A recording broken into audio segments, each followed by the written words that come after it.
नमस्कार, मैं अंजलि तिवारी। खबर धर्म में आप सभी का बहुत बहुत स्वागत है।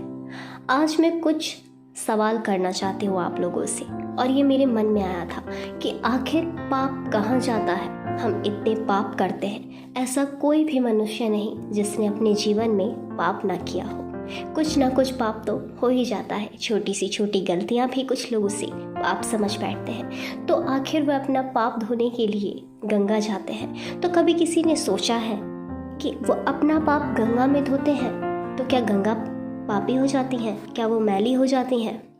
तो आइए इसके बारे में हम जानते हैं। आज की पौराणिक कथा का सार है कि आखिर पाप कहाँ कहाँ जाता है। इसी संदर्भ में एक बार ऋषि ने सोचा कि पाप धोने के लिए सभी लोग गंगा जाते हैं, ऐसे में सारा पाप तो गंगा में समा जाता है, इस तरह तो गंगा भी पापी हो जाएगी।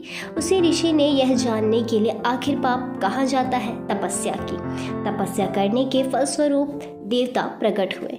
तब ऋषि ने उनसे पूछा कि गंगा में जो पाप धोया जाता है वह कहाँ जाता है। तब भगवान ने कहा कि चलो गंगा से ही पूछ लेते हैं इसके बारे में। ऋषि और भगवान दोनों ने ही गंगा से पूछा कि हे गंगे, सब लोग तुम्हारे पास आते हैं पाप धोने के लिए, तो इसका मतलब तुम पापी हुई। तब गंगा ने कहा, मैं कैसे पापी हो गई, मैं तो सभी पाप लेकर समुद्र को अर्पित कर देती हूँ। इसके बाद ऋषि और भगवान समुद्र के पास जाते हैं और उनसे पूछते हैं, हे सागर, गंगे सभी पाप को आपको अर्पित कर देती है, तो क्या आप पापी हुए?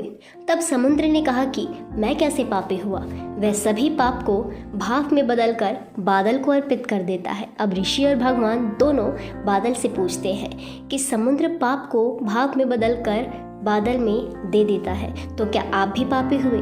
बादल ने कहा, मैं कैसे पापी हुआ भाई, मैं तो सभी पाप को वापस पानी में बदल के धरती पर ही गिरा देता हूँ। इससे ही अन्न उपजते हैं, इसे ही मनुष्य खाते हैं। उस अन्न में जो अन्न जिस मानसिकता स्थिति से उपयोग किया जाता है और जिस वृत्ति से प्राप्त किया जाता है और जिस मानसिकता अवस्था में खाया जाता है, उसी आधार पर मानव की मानसिकता बन जाती है। यही कारण है कि कहा जाता है, जैसा खाए अन्न वैसा होए मन।